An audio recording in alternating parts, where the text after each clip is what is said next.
Good morning, everyone. Good morning. For how many of you is this the first event you've been to in the COVID era? I know it is for me. It's hard, right? So we've got you as spread out as we can, and we're really excited to just have a good conversation with you all today.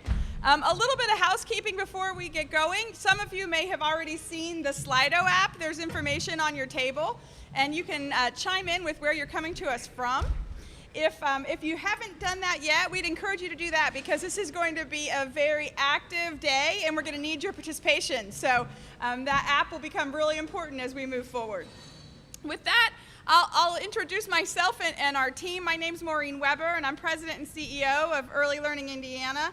It's my absolute pleasure to welcome you all here this morning for what we hope really becomes the first installment in a real series of conversations that we're going to have as an early learning sector about how we make the most of this truly unprecedented opportunity that we have in front of us.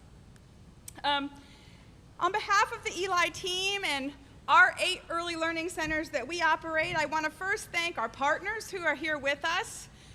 We know that you all are just instrumental to driving improvement in this work all throughout the state. I also want to thank each and every one of you. Trust me when I say that as a provider, we understand what you've given up to be here today. We know how hard it is to get away, and we're just really grateful that you've chosen to be with us. Finally, I want to thank the Lilly Endowment, whose support makes this day, but really so much of our work around the state possible, and I think we as a sector owe quite a debt of gratitude to them for their contributions. I won't spend any time telling this group about the multi-generational benefits of a thriving early learning sector. No room full of people, I dare say, better understands the centrality of the first 5 years of life to the very architecture of the human brain. Embedded in that architecture, of course, are all seeds of future learning: resilience, persistence, flexible thinking strategies, effective communication, and of course, all of the possibilities in an individual's life that those skills unlock. There are a number of factors, however, that keep us from realizing the promise of this extraordinary time in children's lives. Instinctively, I've found, and maybe you found this too, our work is often judged by the simplicity of its outputs. It's hard in some ways to say this work is very serious when at the end of the day, if we do our jobs great, we have healthy and safe children who are capable of really amazing feats like standing in a line, building a puzzle, reciting the alphabet. Yet, as you all know, and we certainly know, the reality of this work is unexpectedly complex and difficult. Like utilities or a local park system, our work is a public good. It benefits not just the people who use our services directly, but our entire communities. Yet too often, the burden of maintaining this good is borne by families who can't afford the costs, and if we're being very truthful, by everyone here in this room and the people who work for us, given how expenses so often outpace revenue. The good news is there's long been bipartisan support for early learning investments. But the sheer magnitude of the challenges that we face have in some ways led to inertia. Nobody knows just how to get started. Of course, lack of sufficient public funding is and has been a factor. But it's far from the only one, and I think it lets us all off the hook too easily for us to find more funding as the only goal. We have work to do to set expectations for the learning outcomes that we need to achieve in this industry, to build a workforce that's capable of producing them, to consider the inefficiencies that are created by our small independent operations, and to address the regulatory and structural barriers that make it so difficult to keep our focus on what's in the best interests of children. With unprecedented federal investments already committed and spending underway, the time is right for us to help children flourish so that future communities can thrive. This massive influx of public spending has created a little space for us to do things like we're doing here today, to inject fresh thinking and new strategies for those of us, and I know we all are, who are willing to leave the status quo behind us. It's truly hard to envision a better moment presenting itself for generations to come. The path forward's a difficult one. It really is, but it has to start with all of us here in this room. With an extra $1 billion and possibly more coming through additional federal legislation that's now working its way through Congress, comes heightened expectations about the results that we'll achieve. We have to radically and rapidly improve our services in order to meet these higher expectations. We have to adopt technology and seek out opportunities to drive efficiencies. More importantly, we have to redirect every available dollar to quality improvement efforts, the most important of which is attracting, training, and retaining the most talented people we can find to do this work with us. And we have to encourage policymakers toward the kind of changes that will help us thrive long term through more clarity about what quality practice looks like, a streamlined regulatory environment, and more flexible and responsive funding strategies. I'm so encouraged by the decisions that the state of Indiana has made so far. In truth, some of us are unlikely to survive this transformation, but those of us who do will have a much better chance of spending less time focused on compliance and more time doing the work that we set out to do when we got started. And that's why we're just absolutely delighted to have you all here with us today so that we can talk and learn together and make plans for the way forward. It's important that I tell you what today isn't about. It isn't about the mechanics of federal grant programs or talking about what expenses are allowed under different initiatives. I'm very confident that the Holcomb administration will continue to share those details with us as things get settled. Today is about us as providers recognizing that regardless of the details of those plans, we are likely to have more money available to us than we ever have before to strengthen our workforce, improve our practice, and sustain our operations far into the future. We've brought you here so that together we can reimagine, as they say, the art of possible, to think much more about what could be than what has been. To get us started on the real work, Heather Pease from our team is going to give us just a little bit of grounding in the funding that's available to give us a sense of the truly historic nature of this time. From here, we'll talk about how to strengthen our financial core, how to tackle the workforce challenge, and finally, how to get our minds out of COVID and staffing and back to the business of empowering children with the skills that they need to flourish in kindergarten and beyond. We'll give a little food for thought based on initiatives that we're working on at Early Learning Indiana. And we're gonna watch while rain comes into the room. I'm not exactly sure. The good news is we have a big room with lots of space to spread out, so y'all just move, it's gonna be great. We want this to feel much less like a listening session. This is not us talking at you, but truly much more like grabbing coffee with friends. It's an opportunity for us to talk together and learn together at our tables and throughout the room. So, we said that this event was going to be casual. Please feel free to move, hopefully not because you have to, but to find a place that's more comfortable, to find new friends to talk with and learn from, and let's just make this sort of as agile as we can be. In closing, I'll just say this is a moment full of possibility, but it's also, and I think this is really important for us all to remember, bristling with risk.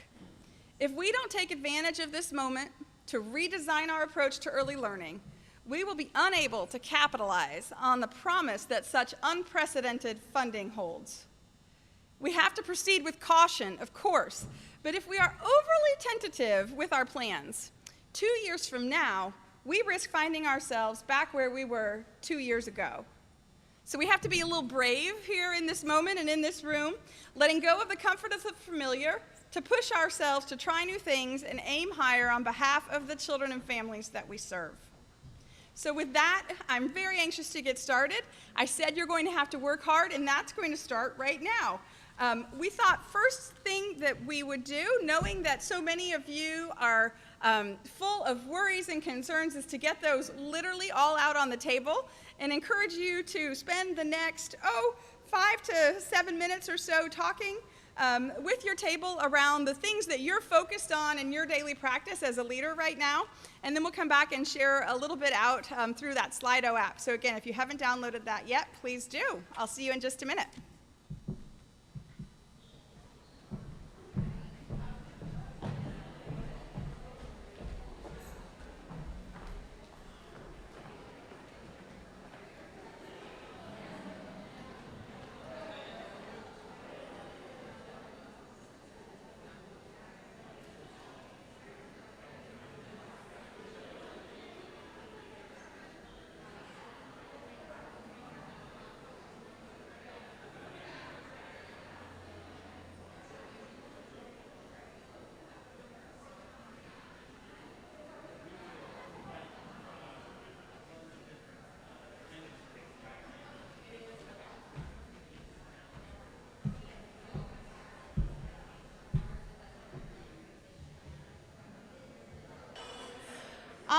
friends.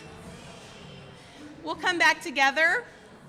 And you're either thinking, as we played Shake It Off, you're either thinking this is going to be the best meeting ever, or you're thinking something else, depending on what you think of Shake It Off. It's so wonderful to be with you all this morning. I think that activity was probably one of the easiest things you're going to do today, right? Was that so easy to say the 5 things you're worried about now, the 5 things that are your priorities, the things that keep you up at night, the things you were talking about, right, when you drove here with your colleague this morning? That was probably really, really easy for you. Putting your number 1 up here, probably really easy. We picked Shake It Off on purpose because that's what we've all agreed to do today, right, is shake off all the stuff that's so easy for us to list. I'll try not to do that again, friends. All the things that are easy for us to list, all the things weighing on us, because we've collectively said we're going to come together this morning and we're going to talk about a different day, right? We're going to talk about when everything's not about COVID and everything's not about staffing. We're going to talk about a year from now, 5 years from now, 10 years from now, how we make sustainable change. So I'll ask you all to join me in truly just shaking off everything we just did in the activity and really being ready to focus on what's next. So I had the honor for this event to be a part of the events crew, and we got input from so many of you in this room and others around the state around how we could make this day as productive and as helpful and as this huge collective important conversation as possible. And one of the things we kept hearing and one of the things that we understood ourselves was it'd be really helpful to start with a collective grounding in what are all the things we're talking about. There have been so many names, so many acronyms, so many dollar amounts, and it's been coming at us from all directions. So really just a very basic sort of grounding in where we are. And so we all agreed on that. I thought that was great. I thought I could really learn from that. That would be great for me because I didn't have my head squarely there. And then I started seeing agendas where my name was next to this topic. And I say that not because you lose confidence, hopefully, in what I'm getting ready to say, but we probably have 2 camps in this room. We probably have some of you who ought to be up here giving this talk because you have been deeply engrossed in all of the things coming in. You know every bit of what's coming in from the federal funding. You've got your head squarely around it. I expect, or maybe I hope, to make myself feel better, there's some of you that were where I was when I saw my name next to this, which is I still have a lot of things I need to sort of figure out and get in the right place. So hopefully there's something in this for everyone. And again, really just turning our attention to our goals here today and really focusing on the dollars that are coming in and a little bit better understanding of those. Nothing I'm going to show you is new. There's no new information here. This has been collected from the many great presentations we've seen from Governor Holcomb's administration during the course of this, the information that's on the Brighter Future site, Build, Learn, Grow, but hopefully the collection of it here and sort of the simplification will help us as a jumping off point. So with that, as Maureen mentioned, we're going to be arriving at $1 billion+ for early learning. That's magnitudes more than we've ever received, and we'll talk a little bit about that. And so just to sort of wrap our heads around all of the things that we've heard about this, as a reminder, these are sort of the 3 big buckets that have rolled in to date. First of all, the Coronavirus Aid, Relief, and Economic Security Act, which we all call CARES. That's at least a real word. The rest of them are not. So that one at least is a word. That came quickly after the COVID experience, $78 million. And then on the subsequent slides, we'll talk just a couple things that came from each of these. The second one is probably the one that we're all living right now, and there's lots of things happening with that right this very minute that we'll take a look at. That was in December. That was passed by President Trump right before the end of the year, $225 million. Where we're going to spend our time and focus today is that last column, and you clearly see why. The American Rescue Plan dollars, which were passed just earlier this year, are bringing $889 million to our industry. So again, that's how we quickly arrive at that $1 billion+.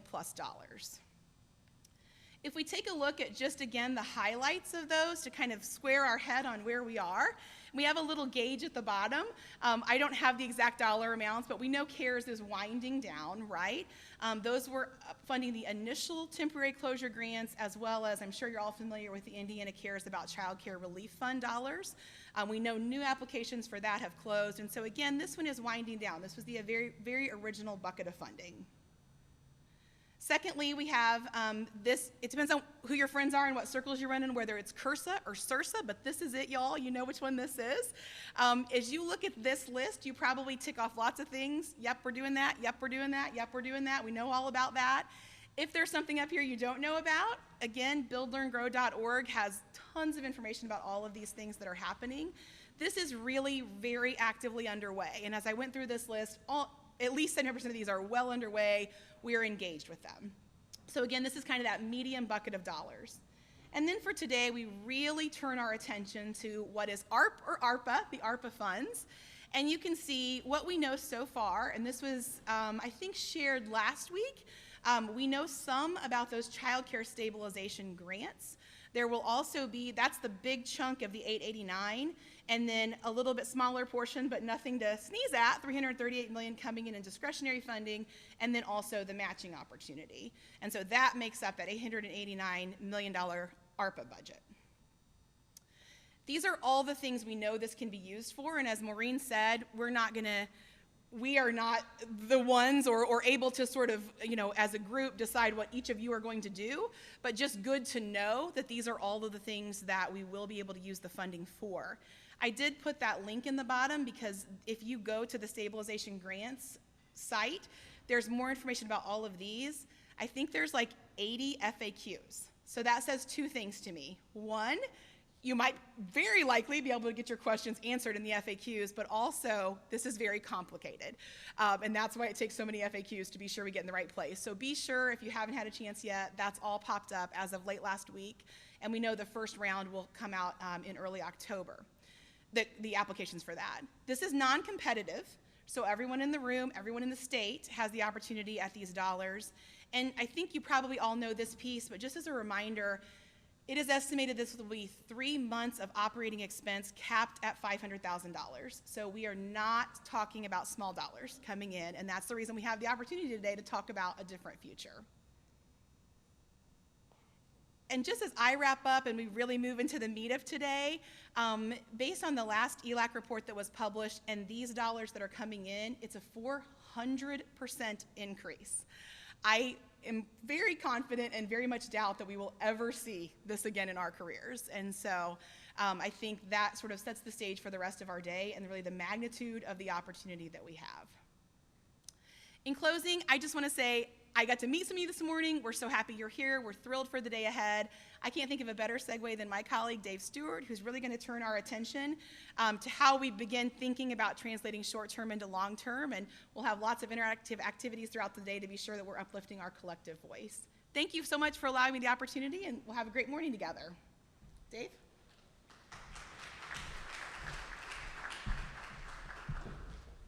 Thanks, Heather. My name is Dave Stewart. I'm the CFO here at Early Learning Indiana, and I'm excited to be here today to talk to you about translating some of that money that Heather just discussed into some long-term benefit. As you all know, our industry provides some thin financial margins, and we have to maintain enrollment in order to continue to cover these costs, such as rent, staffing, utilities, supplies, and so on. And any little blip in that equation can throw it all out of whack. And in March of 2020, we had kind of the biggest blip of all in COVID.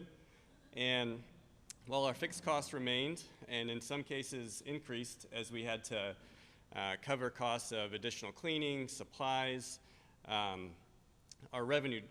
enrollment dropped, which drove our revenue down and created a big hole in our financial equation. So how did we fill that gap? Our government and local leaders, or local partners, recognize the importance of our industry in maintaining our thriving communities and our workforce.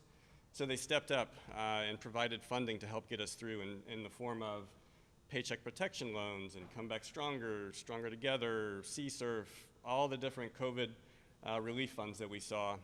And the private pay grants, the additional CCDF vacation days, really helped get us to where we are today.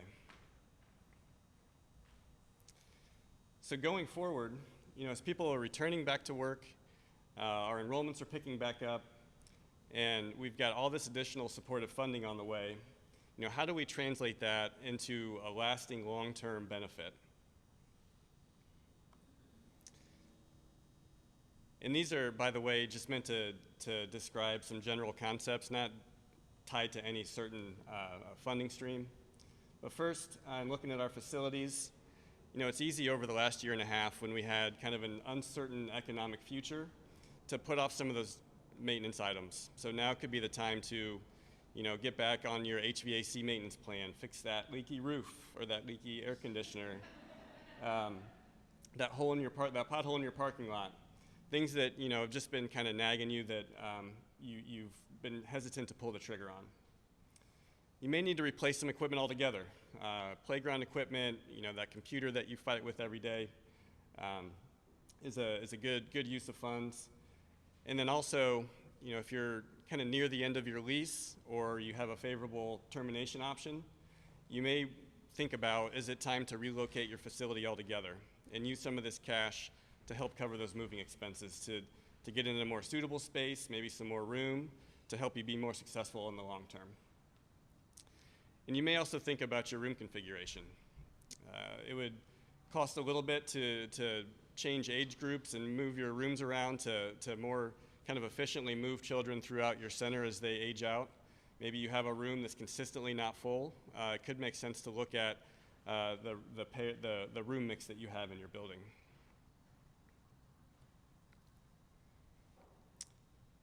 On the technology side, there's ways, you know, that you can invest in technology to help automate some of those manual, labor-intensive processes, so you can, you know, focus your time where it needs, you know, where it's most effective on the kids and teachers in your building.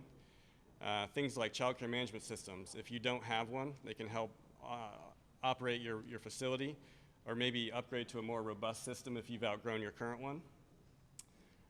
One that's near and dear to my heart as CFO is automating your billing and collections. You know, we've learned now more than ever that it's important to maintain our cash flow coming into our operation to continue to pay our bills and be financially stable. You could look at a human resources system to help manage your staff, or if you're like us, your scheduling tools may be Excel, a whiteboard, Post-it notes. So there's tools out there that can help you automate that process in scheduling your staff. You may look at building a website to help market to new families, or updating your website to give it a fresher, more current, modern look. And lastly, looking at some parent engagement tools to help automate that communication with parents, maybe allow for some two-way interaction using technology. And maybe the biggest of all is investing in things now that will help generate revenue in the future. I mentioned reconfiguring rooms, but maybe you have some open space in your center where it would be easy enough to add a few walls, furnish it with equipment, add a new room that can help generate revenue going forward, or potentially open up to new age groups that you're not currently serving. Maybe before and after care, maybe you have some space that would be suitable for that. And if you say, hey, we've already done all this stuff, or none of that really makes sense for us, and you find yourself with excess cash, there's some other things to keep in mind. You might have dipped into your savings over the last year and a half, so now's a good time to build that savings back up. And that money just sitting in your checking account is probably not earning any interest. So you may talk to your bank about opening a savings account, maybe a money market account. Rates right now are pretty low, but they won't stay that way forever, and every little bit helps. And policy changes is a pretty broad bucket, but as an example, at ELI, we're looking at updating our PTO policy that's a little outdated. It's going to take a little bit of investment now, but it's going to set us up to be more effective and efficient with our workforce and allowing them to take time off in the future. And it might sound a little counterintuitive, but raising rates right now might be an option. You could set up a fund to help discount for families for whom high-quality childcare is not affordable. At ELI, we have a tuition assistance program where we discount for families that are just over that CCDF threshold. So you may use some of that money to help set up that type of fund. And then Jonathan's going to reference some staffing ideas in a little bit, so I won't spoil the surprise there. But some of what he's going to talk about will cost some money, so that could be a great use of cash right now as well. Some things to avoid, probably the biggest is just continuing to do what you're doing if you're losing money and not make adjustments and continuing to fund operating losses with this extra cash. Since it's not going to be around forever, you really want to stay away from just kind of squandering it on a inefficient or ineffective operation. And then not learning from insights gained. I know I saw staffing was a major issue in that first Slido. I think we all probably feel it. And I don't know about you all, but we've learned some things from being understaffed, some things that we can adopt in our centers going forward. And I probably don't need to remind you, but frivolous purchases are probably something you want to stay away from. You know, that $2,000 coffee maker in the break room might sound like a great idea, but probably not something you want to invest in. And then investments down the road that require maintenance or added monthly costs down the road. I mentioned technology. A lot of that, you'll have an implementation cost. You'll get hit with subscription or maintenance fees down the road. So you'll want to model out and make sure you can afford it now and afford it later. So with that, we're going to do another Slido. So you've got about 10 minutes to discuss at your table and you're going to rank from most likely to least likely to invest in. If you touch on it, it'll move it to the top. And you can drag and drop if you want to adjust it from there.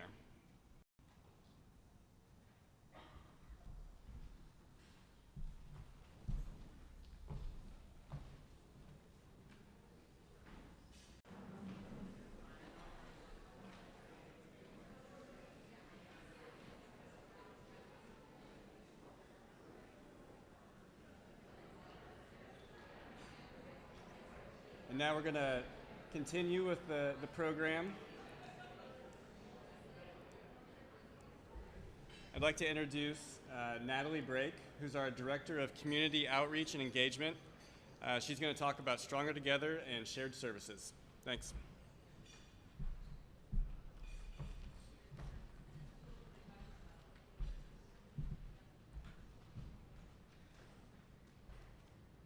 Sorry, I got the earrings on, so it takes a second to get the mask down there. Well, good morning, everyone. I am very excited to be joining all of you today for the conversations that we're going to have about reimagining the early childhood workforce. And I'd like to give you an update right now on one of the possibilities that's coming out that really is revolutionizing the way that we can approach operationalizing our businesses. And that is Stronger Together and the shared service model.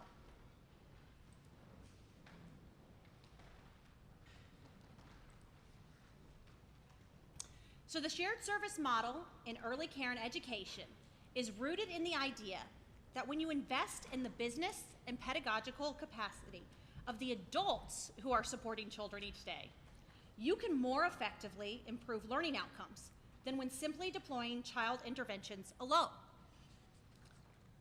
What this means is that by combining forces and sharing the cost of resources across multiple sites, the time and cost savings can be redirected and reinvested in teachers, in strengthening workplace environments, in improving wages and benefits, the very things that I heard you talking about at your tables as I went around that you are wanting to do.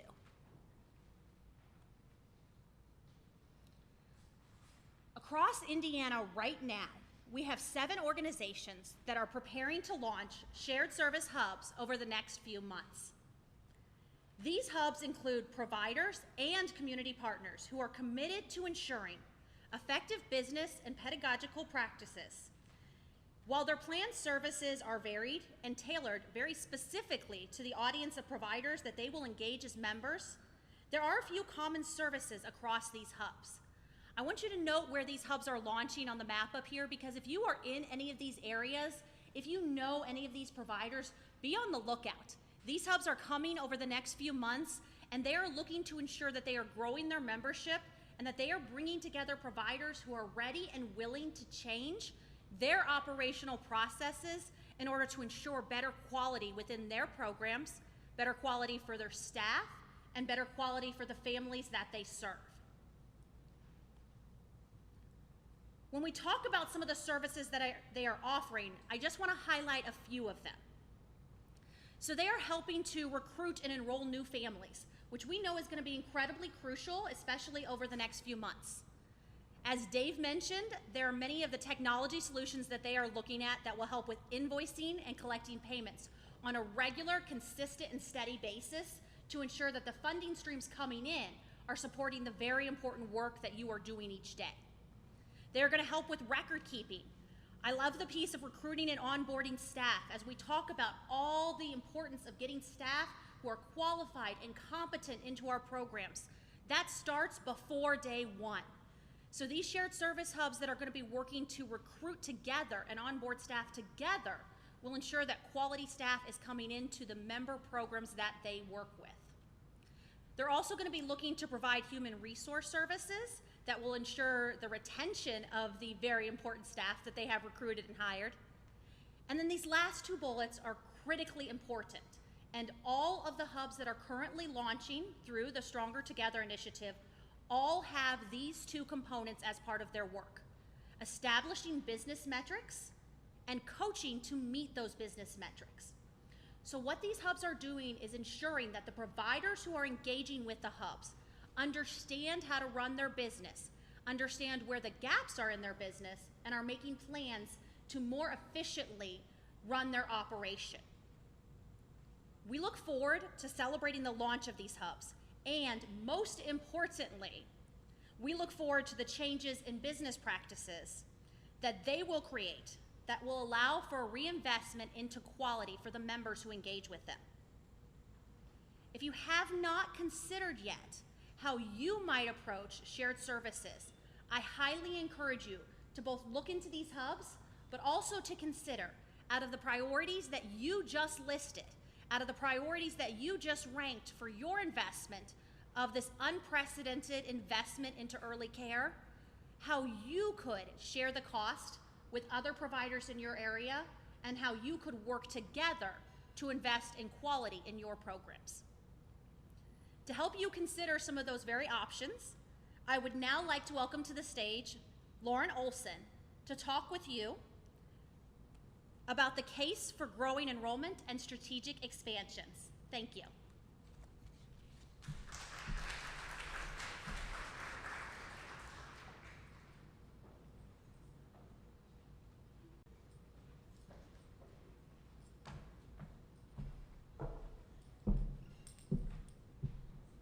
Good morning, everyone. I was told to be loud, so hopefully you can all hear me. All right, need to be louder. All right. So I'm going to be talking to you today about the case for growing enrollment and strategic expansions. My role here at Early Learning Indiana is the Director of Business Intelligence, which typically nobody knows what that means, so I figured out how to explain it. And what I do pretty much every day is I look at the data that I have available to me about our industry, and I attempt to use that data to make good business decisions for our organization and for our state. And so today, I'm going to invite all of you to join me in that role with what we're going to talk about here.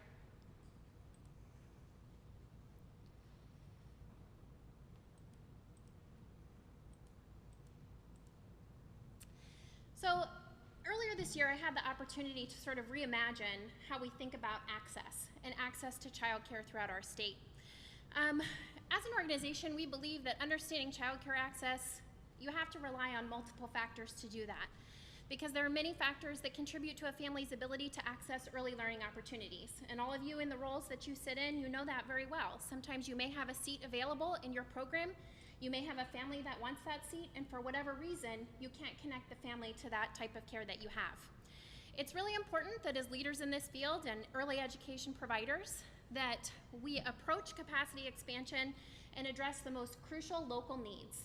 And what we found is that we've developed a new way to measure access so that we can help all of our partners in the field do just that.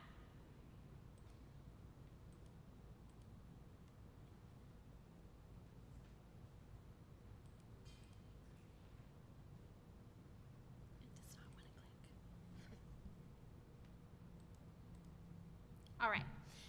As we attempted to assess the gap in access to care, We really wanted to be able to look at a variety of factors beyond what has historically been done in our industry, which in my role, the number one question that I've had in having access to all of this wonderful early childhood education data, for years, the number one question that I've been asked is how many seats do we have available for children and how many children may be in need of care? And that's a really important question because of course we have to have seats for children in order for them to be able to enroll in care. But we also need to ensure that the seats that we have fit the needs of the families and the children, and that the care that we're providing is going to support the children's development. And so as we were able to reimagine how we look at access, we decided to look at it on a broader scale by layering in additional factors of not just capacity, of course that's our number one question that we have to answer, but we also want to understand quality. So of the capacity that we have, what is the proportion of programs that are high quality? And how many children can we serve through those quality programs? We also thought that affordability was a really important factor to look at, because simply because a seat exists and it fits a family's need does not mean that that family can afford it. And while subsidized programming like CCDF vouchers and On My Way pre-K vouchers, Head Start and Early Head Start, those are vitally important to low-income families, but here in Indiana, we have as many, if not more families who do not qualify for those programs, but for whom the cost of care would still be prohibitive. We also wanted to understand how access looks like in terms of parent choice. So factors that are important to parents in choosing care, like the age of their child. Is care available for infants and toddlers in their area? Is there care available that supports workers who may be working outside of a traditional 9-to-5 schedule? Healthcare workers who have extended shifts, second and third shift workers. We also wanted to understand how much choice families have in terms of the types of care that are available to them in their area. And so in doing all of that, what we developed was a little thing called the Early Learning Access Index. And that's this new method that we have to analyze capacity, quality, affordability, and choice together in context so that we can both qualify and quantify access in our state.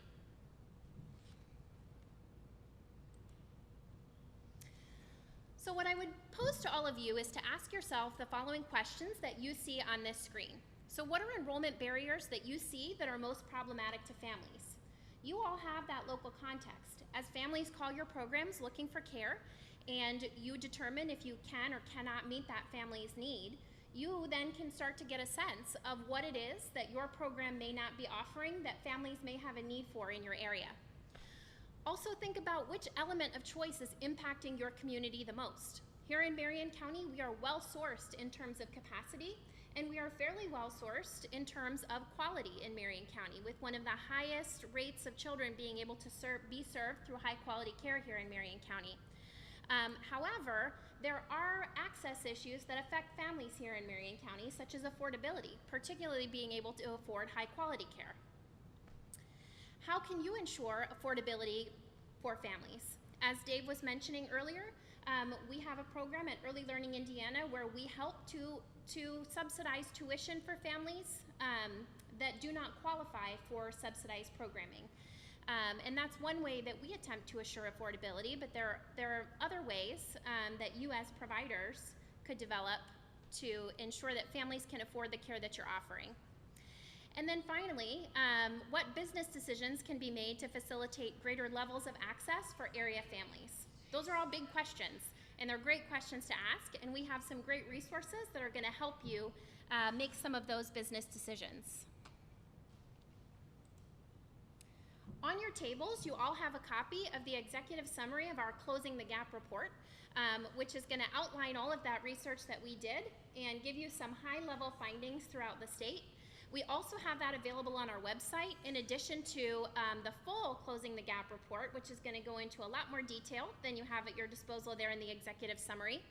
We also have interactive maps. Our interactive maps, you can actually go into those maps, you can zoom into your neighborhood, and you can see all of the dynamics of your community access score, your capacity, quality, affordability, and choice scores all within your local community.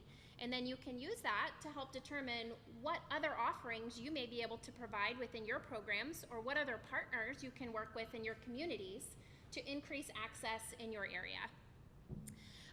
We also have a grant opportunity, which I'll mention here in just a minute. And as always, our team here at Eli is available to you through consultations or through conversation to help you better understand access and opportunities for improving access in your community. And finally, I just want to mention our Closing the Gap grant program that we have going on right now in order to help jumpstart solutions with generous funding from the Lilly Endowment. The organization here is offering grants of up to $100,000 for programs to help close access gaps in their communities. So we hope you'll all check that out on our website and start seeing some great applications coming in. You can use the information in the Closing the Gap report to help make your case for the solution you're proposing. With that, I'm going to invite my colleague Mandy Zimmerman here.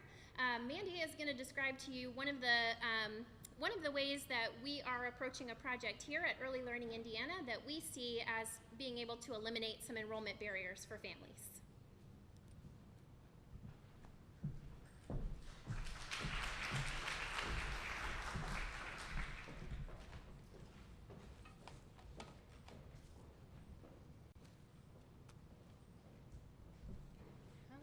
Thank you, Lauren.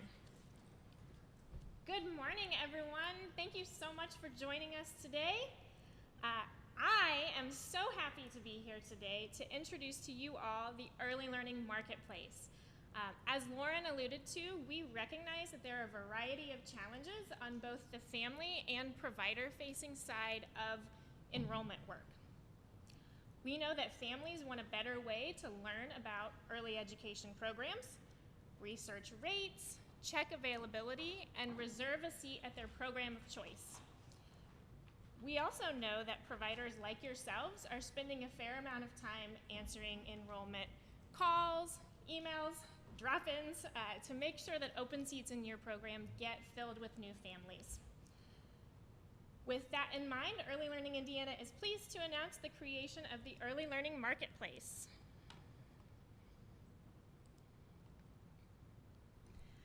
The Marketplace will function as a website that providers can use to market their programs, and families can use to search for and select early learning programs that best fit their needs. There are 4 overarching goals for our Marketplace. So the first goal is to design a modern site for families to use. You all shop online. You use services like Uber or Lyft to reserve a car. You use restaurant delivery websites. There's no reason why families can't have access to a user-friendly website that they can use to search for early education programs. So that's the first goal for this. The second is to provide an accessible way for supply to meet demand. What we mean by this is to provide a space for families to learn about your programs, decide who to sign up with, and then actually reserve their seat. The third goal for the Marketplace is to serve as a source for provider marketing for folks like yourselves. So some of you may not have a website of your own. Some of you may have a website that's a little bit cumbersome to keep updated, and so the Marketplace will help you build your reputation and make sure that updated information is available to families. And then lastly, it's my hope that the Marketplace helps our understanding of program level enrollment. The more we know at the local level, the easier it is for us to aggregate that as we think about capacity building and other strategic initiatives across the state.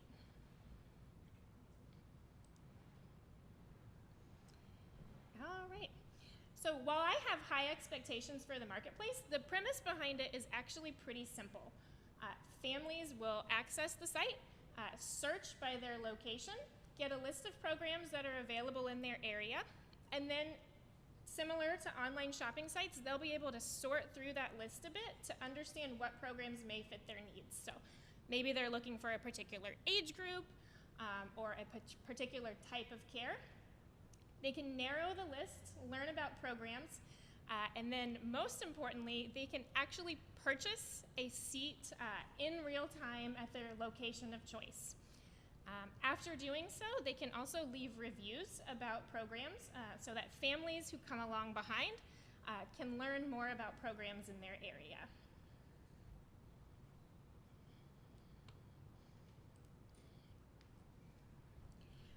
We cannot build the marketplace alone.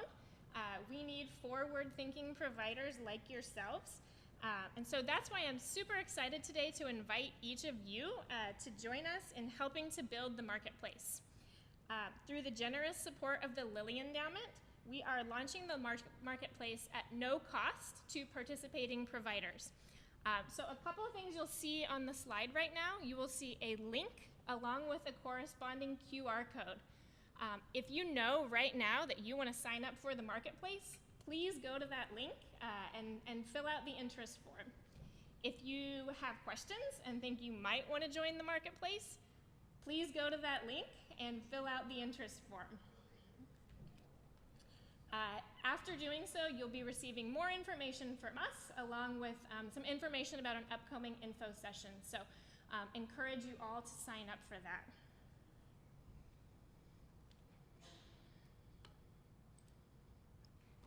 All right, I have the very important task of introducing you to your break. There are snacks and refreshments, so take the time to grab something to eat, chat with your colleagues, fill out the interest form for Early Learning Marketplace. And there are also restrooms located nearby.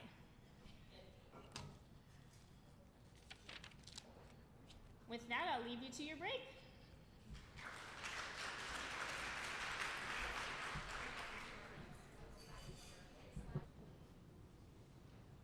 Hello, everyone. Good morning. I'm Jonathan Dilley, Chief of Staff at Early Learning Indiana. If you have trouble hearing me, just like Lauren asked you to do, I will talk louder into the microphone.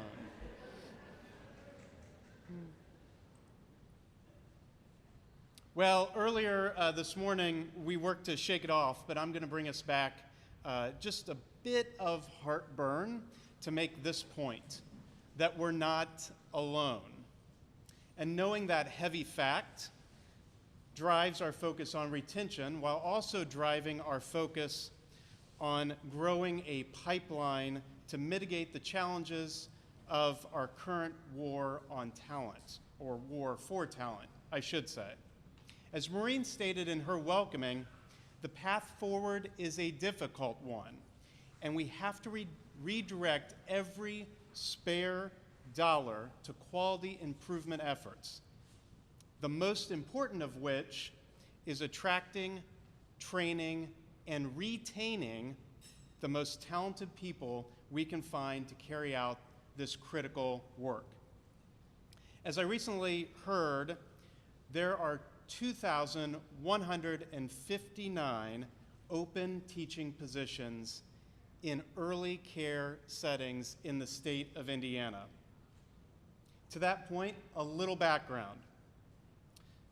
This situation was going to happen regardless of the accelerant that the COVID-19 pandemic threw on the already blazing staffing situation. In 2015, approximately 32% of US businesses reported difficulty finding talent. Fast forward to February 2020, even before the height of the pandemic, when a Manpower survey reported that more than double, 70% of US businesses reported a talent shortage. In theory, when COVID hit and unemployment spiked, all talent shortages should have disappeared. But that's actually not what happened. Today, there are millions of jobs unfilled, millions of individuals out of work, and millions others voluntarily bowing out of the labor market, including baby boomers who are leaving at alarming rates. Couple that with the fact that we're not having children at the rate that we used to, presents a significant challenge. There just aren't enough people. This is exacerbated in early care and education, as you all know. Across Indiana and throughout the country, the insufficient supply of qualified early childhood educators, projected even before the COVID-19 pandemic to top 9,000 statewide in the coming years, has its roots in inadequate compensation ranges, suboptimal teacher preparation, and outdated and outmoded workforce structures. This is our opportunity to make a sustained difference. Further magnifying the shortage is high turnover in our field, which I know you're all well aware of and face every day. With pre-pandemic turnover rates hovering around 30% and an additional 16% of teachers reporting plans to leave the field in the next 3 years, we face a systemic teacher shortage. Hence the fact that retention and recruiting are increasingly competitive as employers like us scramble for a diminishing supply of talent. So let's spend some time figuring out our new approaches. Dave Stewart referenced making staffing investments in his presentation. So let's talk about that. But let's first talk a little bit about the inevitable, turnover. I think we can all agree that being comfortable with some healthy turnover is okay, so long as two things happen. One, we have a pipeline to fill that turnover, and two, we're not losing the ones we need most in the classroom. Our goal should be to focus on increasing the length of tenure for our teachers, while at the same time continuing to level up the profession and increasing overall instructional quality in our classrooms. With the dwindling pool of people, any increase in a retention rate, even a move from an average employee retention rate of 30 to 36 months, will make a critical impact. And we'll talk a little bit about ideas around how to do that in a moment. As a provider, Early Learning Indiana has spent a significant amount of time thinking about, one, ensuring the role clarity exists within our classrooms, and two, while all roles are absolutely critical, right-sizing and differentiating retention initiatives to ensure we're protecting the continuity of care for a child while increasing the retention of the most critical classroom role, our teacher. It's a balance of needing to continue growing our teachers and driving retention there, because we all know the impact of losing an amazing teacher, coupled with being comfortable with a higher turnover rate for other positions, like classroom aides or support professionals. We know there is market volatility in those roles. Now, at the same time, we still have to make the experience of fulfilling one and hope that all within our classroom setting continue to grow with us. Speaking of which, I've been fortunate enough to go to Disney World once or twice in my life, and I've always been interested in the experience of the line more so than the ride itself. My kids love standing in line at the Haunted Mansion at Disney World, shown here. The line is the experience. I don't get the same experience at Kings Island. Usually it's hot, there are too many people so close together. There's nothing really interesting to look at. No offense to anybody who loves Kings Island, but you just want it to be done with and over with. Not so much with Disney's Magic Kingdom.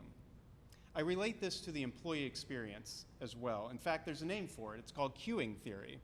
It's the thought around keeping team members, employees interested throughout their journey with our organization, and creating engaging opportunities, new opportunities for our employees, all while ensuring that they're refining existing and gaining new skills to be even more successful in the classroom. And my colleague will talk a little bit about that in a few moments. We certainly understand that the market is different in different spots of the state. I was just talking with Michael a few minutes ago about that same fact. But one thing is certain. If we're to retain our early educators, we must also be in parity with K-12. With that firmly in mind, I'm curious the things that you all have done to compete. whether successful or not. So I'm going to flip ahead to a Slido, and we'll only spend maybe 1 minute doing this. But if everybody could pull out their phones and answer this question: what have you tried over the last 6 to 8 months to address retention in your own organizations?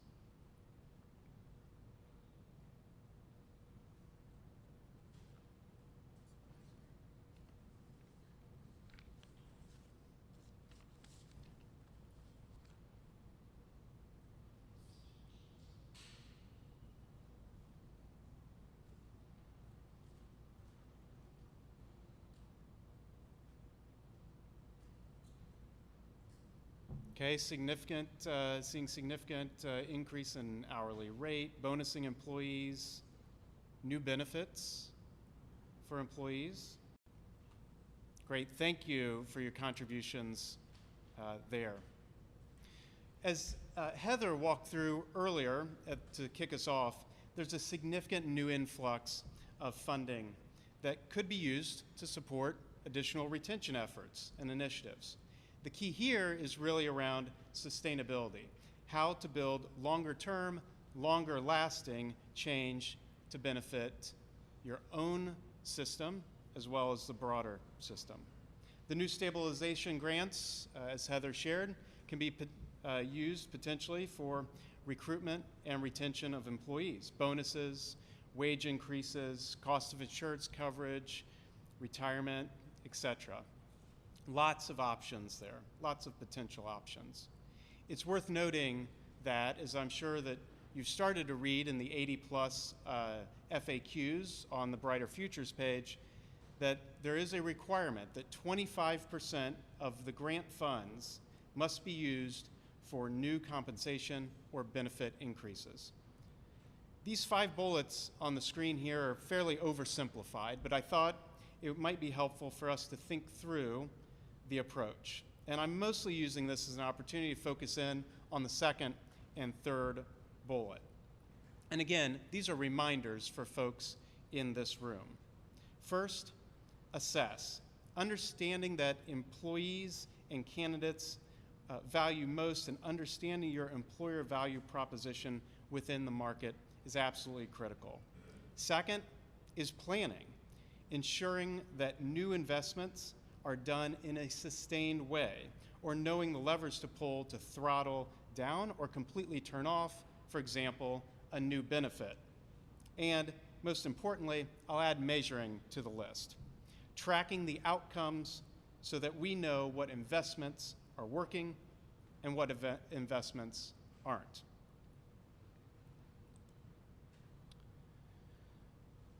While focusing on retention is a must, few things work as well for our own employees' sanity as bringing in more employees into the ECE field, specifically employees serving in our classroom setting. By the way, when did everyone start doing sign-on bonuses? You can't turn a corner or out of your neighborhood without seeing a sign for a sign-on bonus. Some might say if you can't beat them, join them. Maybe. In a crowded space, sign-on bonuses are becoming more the norm to attract talent, of course, but less meaningful in terms of long-term impact, retention. But if they're working, they work. Let it be. It's great to get folks inside the door, but as you already know, it can't be the only approach. So what are the other approaches? One thing we've done with our candidates is we've actually simplified the application process and changed how individuals are accessing our job postings. Instead of going directly to an application page, a candidate inputs their contact information in a short form in order to gain access to the job posting and application. It's a simple change. One additional step in the candidate's user experience, but not overly burdensome. And it allows us to follow up with candidates who have not applied or not immediately applied. We can then send them drips of information about what we're doing, the exciting work we're doing, maybe new benefits, benefits in general, our starting rate, pay rate, etc. really to keep them warm, interested, and focused on what we need them to do, which is apply. Just one idea. Again, this is an opportunity for all of us to learn together. So let's do another Slido. I'm interested in what you all have done on the recruiting side. What recruitment approaches have worked well for you, whether it be streamlining applications, doing sign-on bonuses. So if you could, again, I'd ask to pull out your phone and contribute. Greatly appreciate it.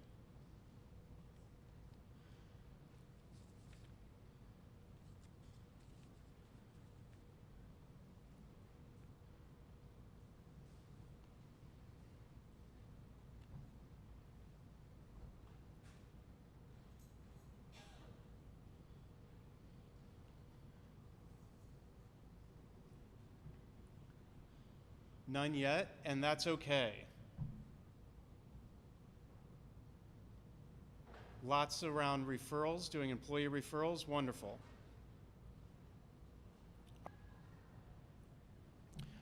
Recruitment isn't rocket science, although some days it might feel like it. As this picture depicts, there's thankfully an evolution of rocket development, and I thought it was fitting given the launch of the SpaceX rocket yesterday. A lot of rocket fuel got you only a little ways in the early days. A little fuel and some reusable thrusters can get you a lot further and to lead to some meaningful success and progress. The same is true of talent attraction. We have to be thinking differently today. From our general recruiting approach to where we're finding and creating pipelines of talent. A couple of thoughts as we think about recruiting. First, it's imperative that we review our current compensation and total rewards approach. When I talk with colleagues throughout the industry, I hear a significant amount about one-off changes to compensation and benefit strategies. Tweaks around the edges can certainly be fine and work well, but we really need to understand what our employees need. Yes, it's money. Yes, it might be additional insurance benefits or professional development and growth opportunities. Actually, it's one of the reasons that we at Early Learning Indiana established a new team lead position within our own centers. Teachers wanted an opportunity to grow within their building and have an opportunity to coach alongside their peers while maintaining a connection to their classroom. So we launched this new position to address just that need, which has far-reaching impact for the teacher's peers, and students throughout the building. Second is involving your employees in the recruiting process. And I love seeing a lot of folks brought up on the last Slido about engaging in employee referrals, which is absolutely wonderful. As you all know, lots of data around this. Employee referrals lead to longer retention of both the referring employee as well as the new hire. And third, engaging the community to build new partnerships. Higher education, workforce development entities, high schools, all are great places to continue building deeper relationships. Also, these don't need to be full-time or part-time team members or employees, as you all know. There's a lot to be said for, in today's environment, creating a strong substitute pool. And depending on where you operate, creating a shared pool among multiple providers. There's work happening right now, actually, on a substitute teaching certificate to make it easier for individuals to get the background they need to be successful in the classroom and to help mitigate the risk for providers. So, before we dive deeper into recruitment and retention, I want to first introduce my colleague, Erin Kissling, for a flash update. Erin?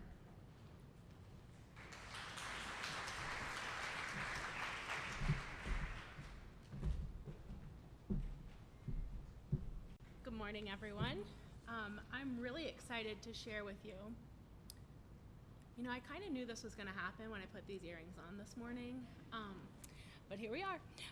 So I'm really excited to share with you some work that we've been developing over the past couple of years. And really in, closer, really in connection and response to the fact that often in our classrooms, we are seeing that we have many adults who are ready to work with children, but they're not quite ready or prepared to do that work. And so really to double down and figure out how do we solve that problem, and how do we make sure that when they're coming to our door, as quickly as possible, we can get them ready to work with children in the classroom. And so in this work, it's our Educator Solutions program, and we're really focused in a couple of areas, but identifying that not only is it costly for our educators, but also it's quite time consuming. And so most of the educators in our programs are working 40 hours or sometimes more in a week, right? Sometimes they work in programs, they work in jobs outside of our programs and don't have a lot of extra time. And so how do we really focus on what is needed for their work in our centers and our programs and our classrooms, and how do we connect that to the job that they're going to be doing and the competency that they will need? And so the other piece of that is really understanding the essential nature of this work, because the teacher, they play the most important role in the classroom. They impact the quality of our programs more than any other thing that impacts the quality of our work. And so that's really where we've doubled down and said, so what are we going to do about it? And that really is, we'll see if I can advance slides. That really is a model that is competency-based and job-embedded. And so focused around what do they really need to know, and how do we help them have the experiences in their everyday work that help build those competencies. And so our model is based around what we call an instructional model that's called Explore, Practice, Apply. And basically, there is an online environment where they get the opportunity to explore concepts that they need around health and safety, around teaching practices, around how can they best communicate with the children in their care and with the adults that surround the children. All of those things, they get the opportunity to explore that in a way that is easy, simple, engaging. And then the next step is to practice it. So how do we take that into the classroom environment and start doing it in real life? And what we found to be the key difference maker is that those teachers and those support professionals are paired alongside an experienced, a tenured teacher who is going to guide their experience with a specific scope and sequence as to what it is they need to learn during this week based on what they're learning in their online environment.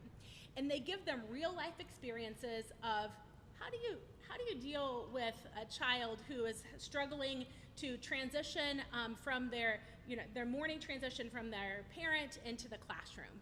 How do you do that? And what are the best skills and techniques to do that?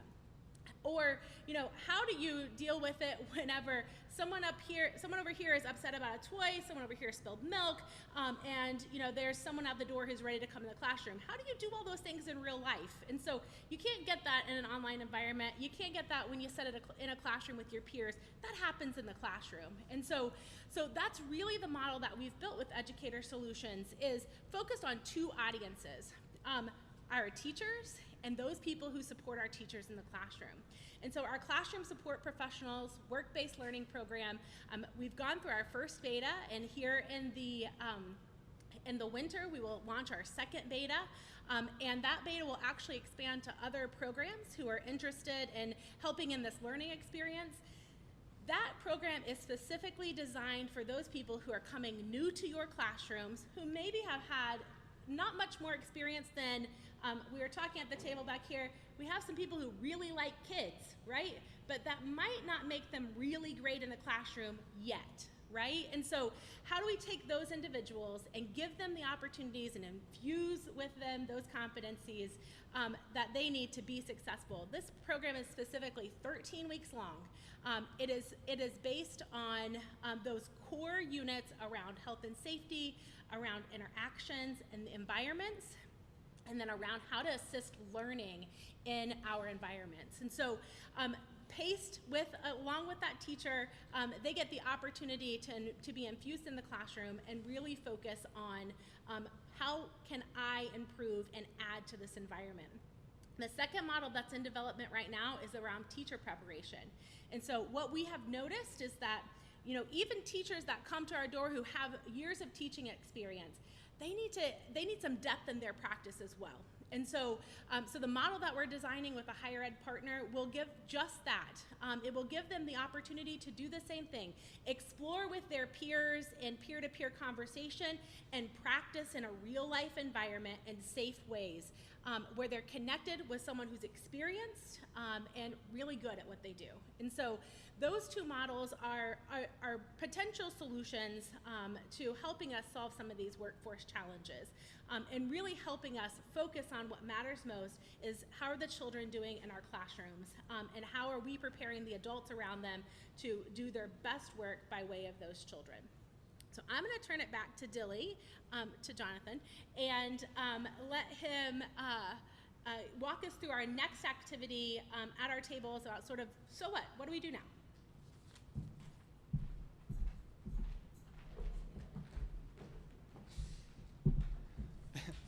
Thanks, Aaron. Appreciate it.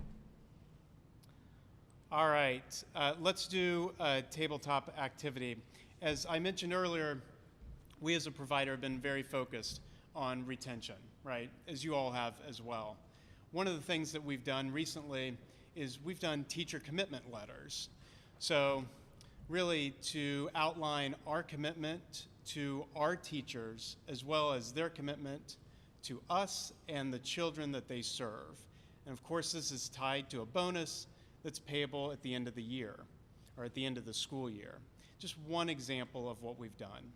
Dave also referenced some other ideas around PTO payout and buying down PTO payout, which creates an immediate win for the employee and also addresses some potential liabilities for the organization. So I thought we'd go ahead and do tabletop activity focused around recruitment and retention, and this slide here around retention in particular. So what approach or tactic do you believe your employees would find most meaningful? And then how do you plan to sustain that, if applicable, sustain that investment? So spend a little bit of time, maybe 3 or 4 minutes at your table, and then we'll report out using Slido in a few minutes.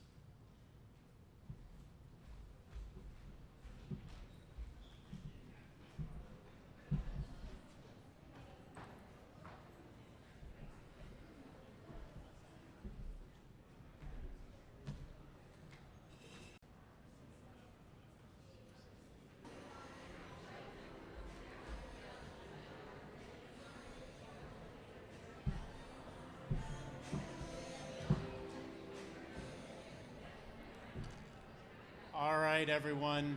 Continue having the conversation around retention. Lots of great ideas coming up on Slido. Again, encourage you to scroll through there. At the same time, maybe flip back and forth to the next Slido, which is around recruiting and where we might find the unusual suspects. You all right with that? Okay, all right. Right, so for us, thinking about that in terms of, there is a shortage right now. Where are we creating new pipelines of talent who might not yet be ECE focused, but we can drive them in that direction? So spend some time, again, at your table, maybe over the next 4 or 5 minutes, and contribute here. Where might we find the unusual suspects?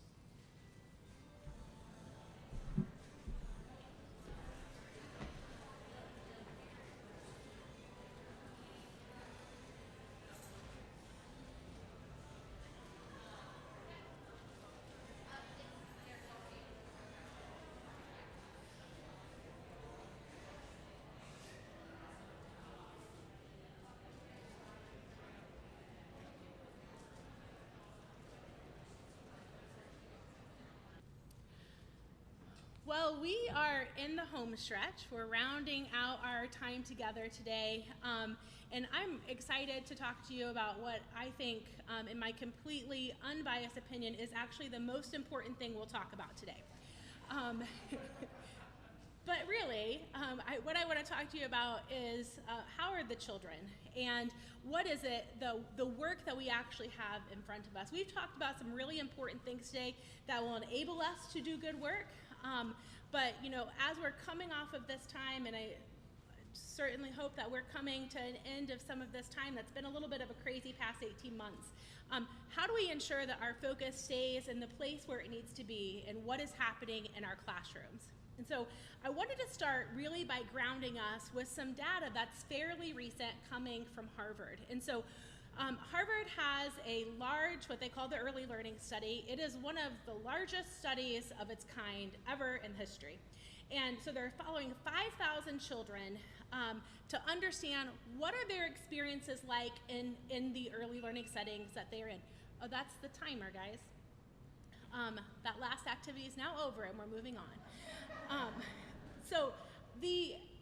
What are their experiences like no matter where they're at? If they're in a family child care home, if they're in a school-based program, if they're in a licensed center, if they're in a faith-based place, wherever they're at, what is happening and what are those children learning in those places? And so I wanted to share 3 pieces of data that's recently come from that study to sort of ground us in what might be some of the next steps we need to take in our work. So the first piece is around the instructional environment. So in the study, what they saw was that children really were engaged most often in tasks that didn't have a lot of conceptual content, really. So it was low-level skills that, like things like recognizing their letters or counting. But what they also found in the study was what mattered most, actually. Outcomes grew for children when they really had tasks that included conceptual learning, right? Where they got the opportunity to think about big ideas, to ask those open-ended questions, to engage with rich text. And so really these graphs are to show us where are some of those gaps that we might put our focus on collectively as a field as we move forward in this next part of our work. The next piece is around how are the children engaged? And so what was found is that most children really, the engagement is not that high, right? And so they're easily distracted or they're only partially paying attention to what's happening in the environment around them, which you know how hard we all work to make those environments learning environments, right? And so, but what this data is showing us is that really the children aren't deeply engaged, but outcomes grow when those environments engage them in a way that they can deeply focus on what's in front of them.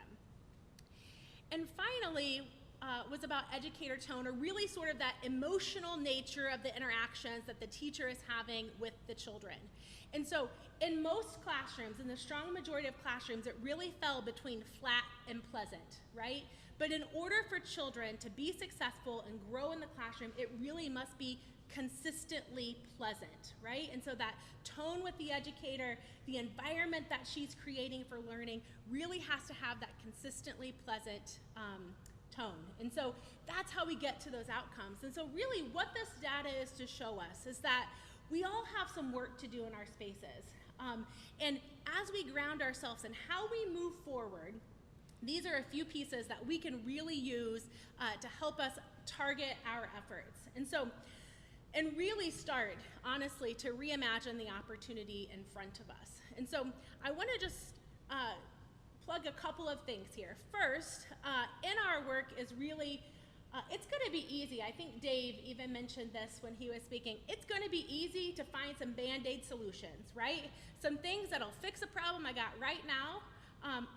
Like the thought that just came in my head is like, have you seen those, it's like Flex Seal commercials, right? Where like, you know, like the whole boat is leaking and he just like dabs a little glue on it and keeps going in his boat, right? Like I haven't tried it because I prefer not to be in leaking boats, but maybe I would assume that's probably gonna wear off over time, right? He's gonna have that problem again. And so the same thing exists for us right now. And we have to maximize this opportunity for our sector and for the children that we serve every day. We have to really get down to figuring out what is it, how do we get to the core of why this problem keeps existing for us, and what are we gonna do about it? And so part of that for us at Early Learning Indiana is focused around understanding what really is quality. And so we have, and some of you I know are participating in the quality study where we have partnered with the National Institute for Early Education Research out of Rutgers to dig deep on what's happening in classrooms in Indiana. And so dig deep by looking through those teacher-child interactions and understand what's happening for the children. What outcomes are they achieving in our spaces? And this work really is designed to create a pool of data that helps us better understand how are the children doing, right? And so we intend through this work and through our other advocacy efforts to really push on past equality, right? Because what we believe is that what matters most for the children is about the learning that's happening in our spaces. And in order for us to get there, there really does need to be some changes in some of those regulatory pieces like past equality that push us in the direction to focus differently than we have for the past 10 years. And so in this work, that's our goal. Guys, I only silenced it and I didn't stop it. Okay, I'll do better. In our goal from this study is really to focus on how do we know what's happening with the children? What are the good measures that help us understand? Will they be ready for kindergarten when they hit that kindergarten door? And how might we infuse that into the work that we do every day? What we know, and this is well connected to what I talked about earlier when it comes to educator solutions, is that solid learning outcomes stem from two things.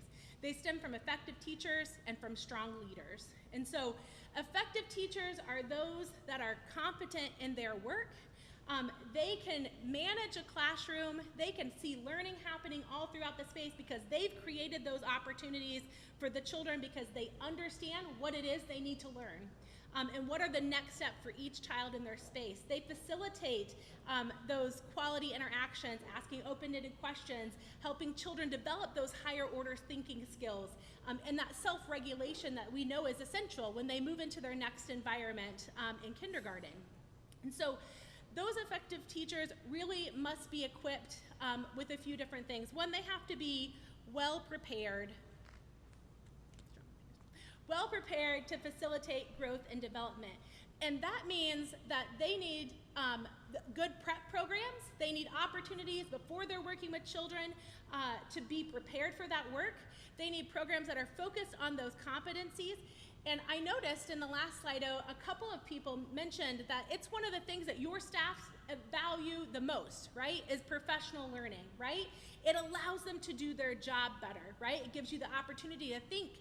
It might have happened for you today, right? You might have had, a little bit more brain space that's dedicated to thinking about the work. And so they need those in sort of formal training opportunities, but they also need them with their peers and the opportunity that we facilitate for them as leaders in the building to connect to each other to help learning and development continue to deepen in their practice.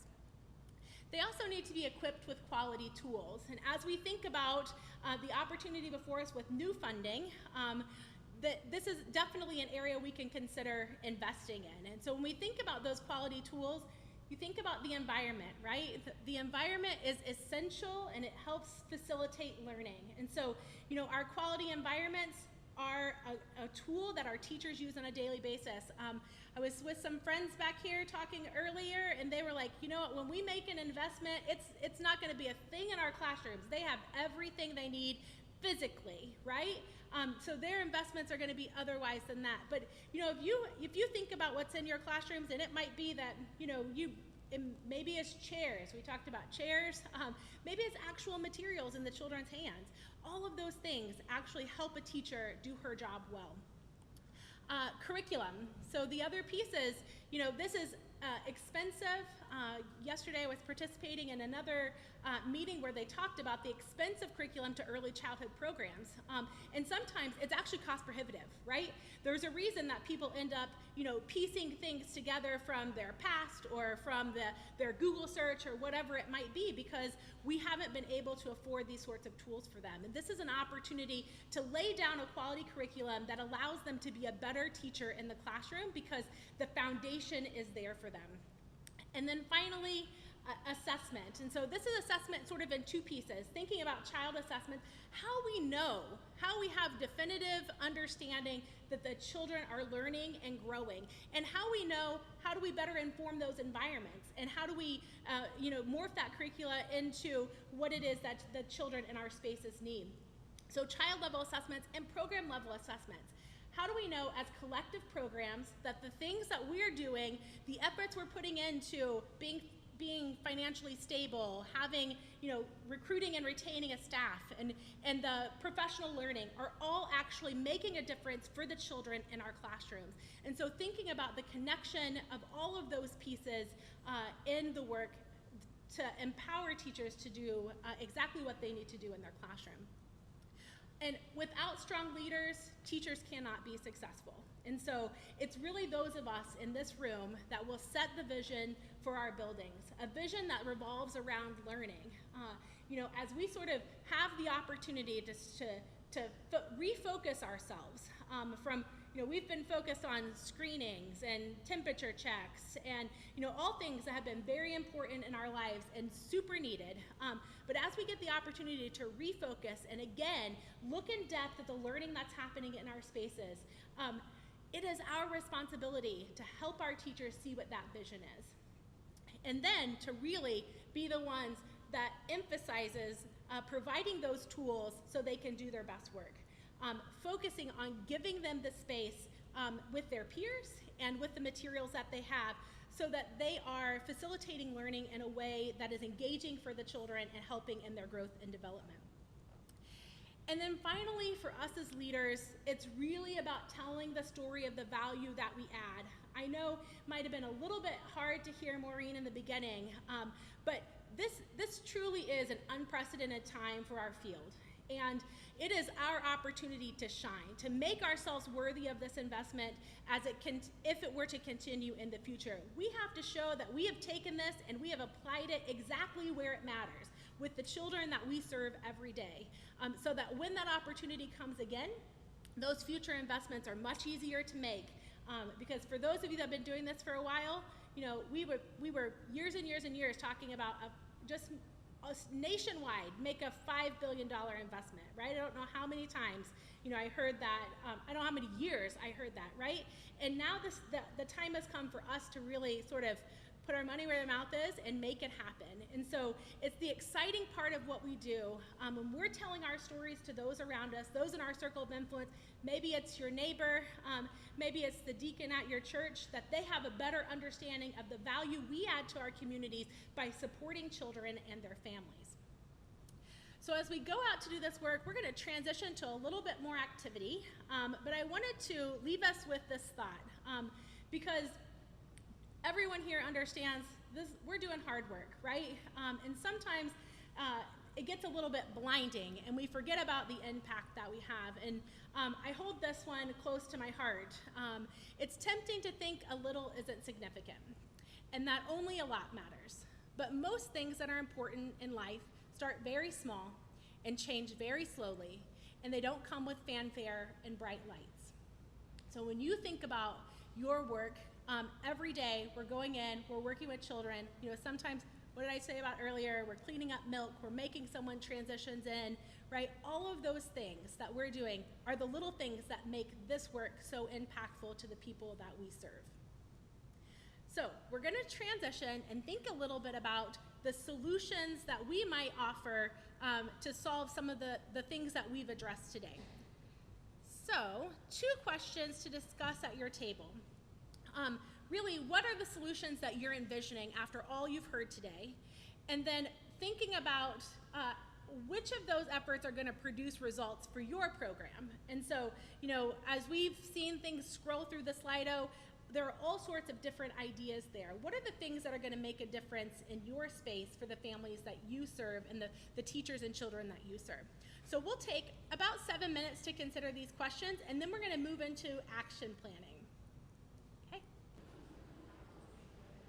Okay, I hope you were able, with those at your table, to start thinking about what might be your next steps? And that's really what we're gonna spend the last little chunk of our time focused around. And so if you can sort of dig through the papers that you have there and find the action plan guide that's there at your table. It's a single sheet. Yes, I see a few of you grabbing it. So what we're going to do is a quick couple minutes of self-reflection and then some collective planning around what we'll do next. And so just grab your pen or however you prefer to process, and we're going to take just like 2 minutes for you to think through right now these two questions. First, what is in your heart as we wrap up today? And second, what is in your head? So jot down a few notes for yourself just in reflection. So what is in your heart and what is in your head? Okay, so hopefully that's given you just a few minutes to reflect, because next is really getting down to business. And so, as we go back into our real work when we leave here, we need to think about what is it that we want to do based on what we've thought and learned today. And so we're going to talk about what are our next steps. And so on your action plan, what I really want you to focus on is identifying a few next actions, right? 1, 2, 3, what are the things you're gonna start working on right now? And then focus also on that last column. Why is that important, right? If you do this thing, what are the outcomes you actually think will happen? And so focus together with you can do a little bit of processing on your own, start thinking about that, and then talk together at your table about what it is that you're gonna do and why you think it matters. And so our team's gonna come and join and help process and think alongside you all as well. And we'll actually take about 15 minutes to do this activity. So it'll be our longest activity.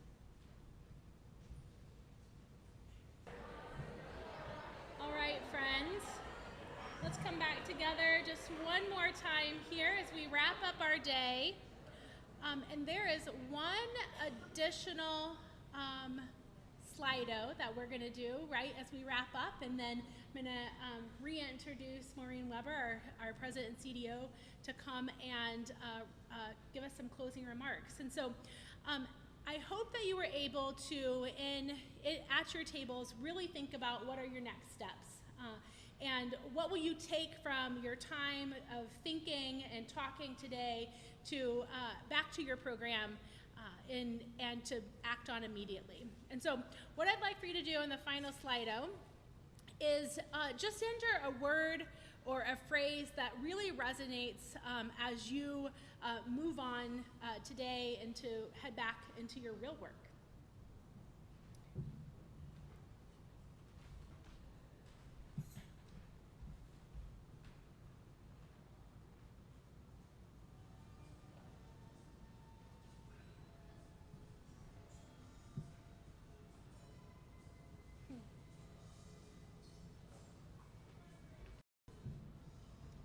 I know a few of you are still adding your words or phrases that are sticking with you, but I really love seeing these and the things that resonated with each of you today. And I hope that they inspire you to go back and really get down to business in the work that we have at hand.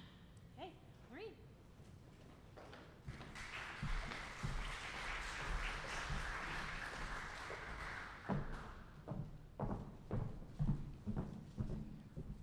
Well, thank you all so much for your active participation today. It's been a wonderful opportunity for me to be able to circulate the room a little bit and to hear about the fantastic conversations going on truly at each of your tables. I was reminded recently, I was asked by a colleague of mine from a lifetime ago when I was not working in early care and education, like, what is so challenging about this? Like, kind of get over it, right? What's the problem? And he said, well, I need you to explain this problem to me. So if you could just kind of just bullet it out, just write down for me what is difficult about this industry. And I want you to know that I started writing bullets of some of the foundational issues that we struggle with every day, that each and every one of you in your practice are trying to wrestle through. And I got to a 15-page document of just these are the things that are hard about this work, starting with really foundational issues about what is it that we're even setting out to do? And do we all have a common understanding of that? Thinking about the issues that we all talk about all the time about access, but not just to say, hey, there aren't enough seats, but to say, why aren't there enough seats? And let's look at the finances underlying this industry and what really doesn't make sense about it, both the public funding structures and the private. And so all of these sorts of things culminating, of course, in the thing that has been, I think, on every screen here today in one way or another, in the issue of our workforce and what it is that we need to build to have the kind of workforce that we need going forward. So I guess I am just, as I think about that list, and I'm glad to share it with any of you who are interested, but you're living it every day. You know, I think the thing that gives me so much optimism is just the conversations that I've overheard today, and the ways in which you all are thinking about these things in different parts of the state. I heard from folks who are operating in school systems and folks who are running family child care homes and everything in between. And so I think there's an incredible amount of ingenuity out there among all of you. And I would just say, I think this is our opportunity as an industry to really take advantage of this moment, not wait for others to tell us, here's how to proceed, here's what you do, but indeed to figure out these children who are in front of us, who really need us, what is it that we need to do to be able to serve them as well as we possibly can? So that's how I'm going to spend my time, thinking about all of our morning here together, and I hope in some ways that you'll do the same. In closing, I'll just add that I think it's really reasonable for people to look at my list of pages and pages of challenges and to really question whether even $1 billion, even this extraordinary time that we find ourselves in, is sufficient to enable us to really tackle the challenges that are ahead of us. And I guess what it comes back to for me, and knowing how challenging that the children's lives are that we're trying to serve and some of the difficulties they face, is that at the end of the day, we're really borrowing their money, right? These $1 billion that are coming to us are ultimately going to be borne by the very population that we're trying to serve today. So what a fantastic opportunity that we have to make the most of this unparalleled public spending for us and for them, and to make sure that the moral and I would say financial imperative that we have to serve them better is met. So having seen you all today, I am so optimistic that we will in fact meet the moment that's ahead of us, and I just encourage you all to continue the conversation with us. I said at the beginning of my remarks, this will be just the first installment, and that's really true. We want to stay connected with you. First of all, you can stay connected through Slido, so if you didn't have the opportunity to look at those as we were going along, I know it was hard to participate, sorry, and do that at the same time. Please know that those are out there and available to you, and we'll also follow up with lots of other communications as well. But please don't wait to hear from us. If you have fantastic ideas or things that are working well in your practice, we want to hear about them so that we can share them out with others across the state. So my commitment to you is that we're going to do everything we can to stay connected with you over the next few months, and we ask that you do the same with us. So we look forward to talking with you soon, and we wish you safe travels back to wherever you came from. Take care.